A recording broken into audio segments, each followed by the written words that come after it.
नमस्कार, जोहार। झारखंड में आपका स्वागत। मैं राहुल ओझा आपके साथ। मुख्यमंत्री हेमंत सोरेन की ओर से ईडी के समन को चुनौती देते हुए झारखंड हाईकोर्ट में याचिका दाखिल कर दी गई है। ऐसे में मुख्यमंत्री के ईडी कार्यालय पहुंचने पर जहां सस्पेंस बरकरार है, वहीं ज्यादा संभावना इस बात की जताई जा रही है कि एक बार फिर मुख्यमंत्री ईडी दफ्तर नहीं जा सकते हैं। झारखंड हाईकोर्ट से ज्यादा जानकारी दे रहे हैं सहयोगी संजय कुमार सिन्हा। आखिरकार मुख्यमंत्री हेमंत सोरेन झारखंड हाईकोर्ट की शरण में पहुंचे हैं और उन्होंने ईडी की समन को चुनौती दी है। शनिवार की सुबह करीब 11 बजे मुख्यमंत्री हेमंत सोरेन की ओर से झारखंड हाईकोर्ट में याचिका दाखिल की गई है और आपको बता दें कि ईडी की ओर से मुख्यमंत्री हेमंत सोरेन को अब तक 4 समन भेजा जा चुका है, जिसमें जो बुलावे की तारीख थी वो तारीख थी 14 अगस्त, 24 अगस्त, 9 सितंबर और आज 23 सितंबर। लेकिन ठीक आपको चूंकि आज शनिवार का दिन है और मुख्यमंत्री ने आज शनिवार की सुबह करीब 11 बजे झारखंड हाईकोर्ट में याचिका दाखिल कर दी है। ऐसे में अब संभावना जताई जा रही है कि मुख्यमंत्री, ज्यादा संभावना इस बात को लेकर है कि मुख्यमंत्री आज ईडी कार्यालय नहीं जाएंगे और उन्होंने अब सीधे झारखंड हाईकोर्ट का दरवाजा खटखटाया है। कैमरामैन प्रभाकर के साथ संजय कुमार सिन्हा, न्यूज 18 रांची। वहां शिबू सोरेन से उन्होंने मुलाकात, याचिका अपनी करीब 11 बजे दाखिल की और आज चौथा समन है ईडी की तरफ से। मुख्यमंत्री हेमंत सोरेन उपस्थित हो, हाजिर हो, इसको लेकर के लगातार समन पर समन जारी किया जा रहा है। और चलिए सहयोगी गौरव झा हमारे साथ जुड़े हैं। गौरव, आज चौथा समन है ईडी की तरफ से कि उपस्थित हो हेमंत सोरेन, लेकिन हेमंत सोरेन पहले सुप्रीम कोर्ट गए और अब सुप्रीम कोर्ट के बाद से झारखंड हाई कोर्ट में जब मसला सामने आया तो यहां भी ईडी के समन के खिलाफ याचिका दाखिल कर दी गई है। क्या लग रहा है कि आज उपस्थिति होगी हेमंत सोरेन की, ईडी के पास अब क्या ऑप्शन नजर आ रहा है?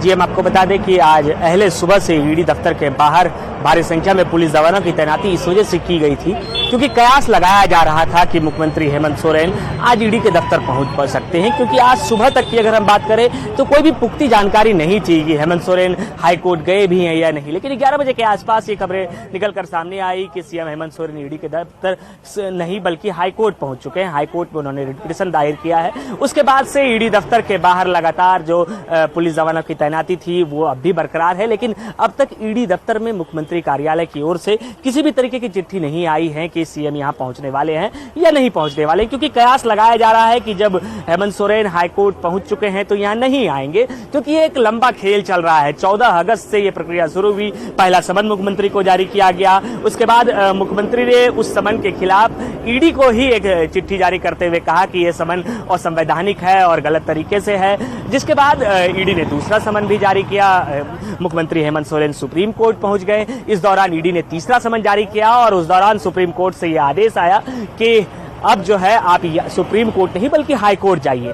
लोग कयास लगा रहे थे कि मुख्यमंत्री हेमंत सोरेन हाई कोर्ट पहुंचेंगे, लेकिन इससे पहले चौथा समन ईडी ने जारी कर दिया। चौथे समन को जारी होने के बाद कल तक मुख्यमंत्री जब ईडी कार्यालय हाई कोर्ट नहीं पहुंचे थे तो कयास लगाया जा रहा था कि आज वो ईडी कार्यालय पहुंच सकते हैं। हालांकि अब तक हेमंत सोरेन की ओर से, उनके कार्यालय की ओर से किसी भी तरीके की चिट्ठी यहाँ ईडी कार्यालय तक नहीं पहुंची है। कुछ और देर का समय इंतजार लगभग 2 बजे के आसपास का बताया जा रहा है, जिस दौरान की चिट्ठी लेकर यहां पर ईडी कार्यालय उनके कोई अधिकारी पहुंच सकते हैं।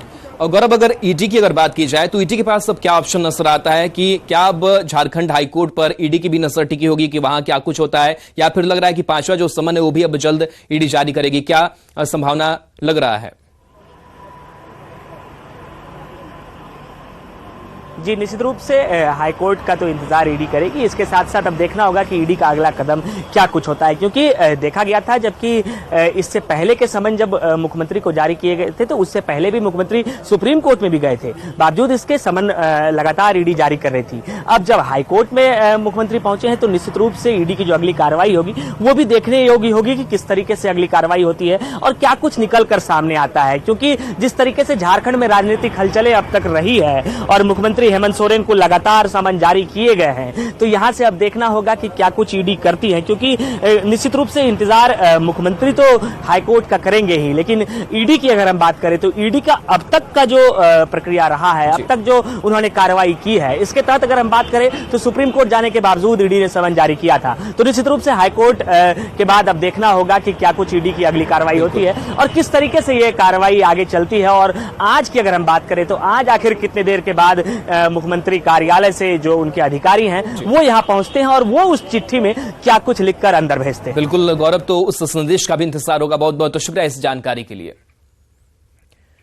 तो ईडी की ओर से सीएम हेमंत सोरेन को पूछताछ के लिए चौथी बार समन जारी किया गया है। इस पर नाराजगी जताते हुए जेएमएम प्रवक्ता मनोज पांडे ने कहा कि सीएम कोई आम आदमी नहीं है कि उन्हें जब चाहे जो भी चाहे बुला ले। उन्होंने इसका जवाब राजनीतिक तौर पर देने की बात कही है। वहीं बीजेपी प्रवक्ता प्रतुल शाहदेव ने जेएमएम प्रवक्ता के बयान पर कड़ी प्रतिक्रिया दी है। उन्होंने पूछा कि क्या मुख्यमंत्री खास आदमी है और क्या खास लोगों के लिए अलग कानून होता है। मुख्यमंत्री एक जनता के चुने गए नुमाइंदे हैं, सामान्य आदमी मैं नहीं मानता उनको। आप जब चाहे तब बुला लेंगे, और वो भी बेबुनियाद आरोप पर। स्पष्ट रूप से जो पहले पूछताछ हुआ था उसमें तो जांच के घेरे में इनके पूर्व मुख्यमंत्री आ गए थे, रघुवर दास जी। उस पर बाबूलाल जी से पूछिए ना क्या बोलते हैं वो। तो पूरी तरह से एक राजनीतिक लड़ाई केंद्र सरकार के द्वारा अपने राजनीतिक विरोधियों के खिलाफ लड़ी जा रही है, और उसका प्रत्युत्तर हम देंगे समय आने पर, और उचित प्रत्युत्तर देंगे। इंडी गठबंधन के जितने प्रमुख घटक दल हैं उसमें कोई आम आदमी नहीं है। सब राजा रजवाड़ा की संस्कृति पे विश्वास करने वाले, जो वंशवादी राजनीति है उसका परिचय देने वाले लोग हैं। और मुख्यमंत्री जी का कहना कि उनकी पार्टी का कहना कि भाई आम आदमी नहीं है, तो ये भूल जाते हैं कि कानून सबके लिए बराबर है। और ये भूल जाते हैं कि जब हमारे प्रधानमंत्री नरेंद्र मोदी गुजरात के मुख्यमंत्री थे तो उन्होंने 11 घंटे एसआईटी का इन्वेस्टिगेशन किया था। उस समय आम और खास की बात नहीं की थी। हमारे गृह मंत्री अमित शाह को जब फर्जी मुकदमे में फंसाया गया था तो उन्होंने भी एजेंसी से कोऑपरेट किया था, कभी आम और खास की बात नहीं की थी। लेकिन ये तो भाई रजवाड़े संस्कृति में चलने वाले लोग हैं। अब तो इसी तरीके से अगर रहा तो ये कोई बड़ी बात नहीं कि ये राजा रजवाड़ा कभी संविधान में भी संशोधन की बात कर सकते हैं कि जो बड़े नेता हैं राजा रजवाड़ा है उनके लिए नए कानून होने चाहिए। तो ये बेहद शर्मनाक बयान है। कानून की नजर में सब लोग बराबर हैं। गिरिडीह के टाउन हॉल में आज मुख्य संवाद कार्यक्रम का आयोजन किया गया। इसमें झारखंड राज्य खाद्य आयोग के अध्यक्ष हिमांशु शेखर चौधरी मुख्य अतिथि के रूप में मौजूद हैं। कार्यक्रम की शुरुआत दीप जलाने के साथ की गई। इस कार्यक्रम के जरिए मुखिया को जागरूक किया जा रहा है ताकि मुखिया भी लोगों को उनके अधिकारों के बारे में जागरूक करने में जुट सके। बता दें कि गिरिडीह झारखंड का 22वां जिला है जिसमें कार्यक्रम का आयोजन किया गया है। झारखंड के हर जिले में आयोग कार्यक्रम कर रहा है और ये 22वां जिला है जहां कार्यक्रम किया जा रहा है। हर जिले में जो कार्यक्रम हो रहे हैं उसका मूल उद्देश्य ये है कि आयोग ये मानता है कि लोगों में जब जागरूकता होगी, लोग जब ये जानेंगे कि केंद्र की हो राज्य सरकारों की हो जो योजनाएं हैं, जो प्रावधान हैं वो क्या हैं, और न मिले तो शिकायत कहाँ करना है, कैसे करना है। लोगों में जागरूकता का अभाव आयोग ने महसूस किया। उसी के लिए आयोग चूंकि राज्य की हर एक जनता से सीधा संवाद नहीं कर सकती है, इसलिए मुखिया को एक संपर्क सूत्र माना गया है और आयोग ने ये तय किया है कि हम राज्य के जितने मुखिया हैं उनसे संवाद करेंगे, उनको जागरूक करेंगे, उनको उनके अधिकार बताएंगे और उनसे ये अपेक्षा रखते हैं कि वो भी अपने पंचायत के सभी लोगों को योजनाओं के बारे में बताएं।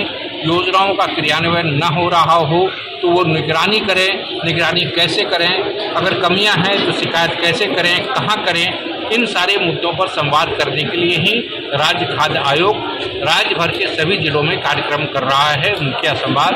और दूसरी पाली में हम लोग समीक्षा बैठक करते हैं जहां इस संवाद के दौरान जो बातें उठती हैं, जो सुझाव आते हैं, जो शिकायतें सामने आती हैं, उस पर अधिकारियों से जवाब तलब किया जाता है और अपेक्षित सुधार कैसे किया जाए उस पर भी अधिकारियों से विमर्श होता है।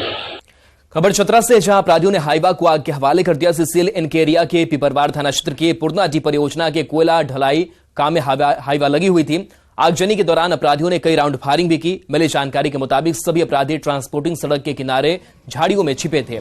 जैसे ही हाईवा डंपर दामोदर नदी के किनारे पहुंची, अपराधी गाड़ी पर फायरिंग करने लगे। अपराधियों ने ड्राइवर का मोबाइल फोन लूट लिया और फिर हाईवा को आग के हवाले कर दिया।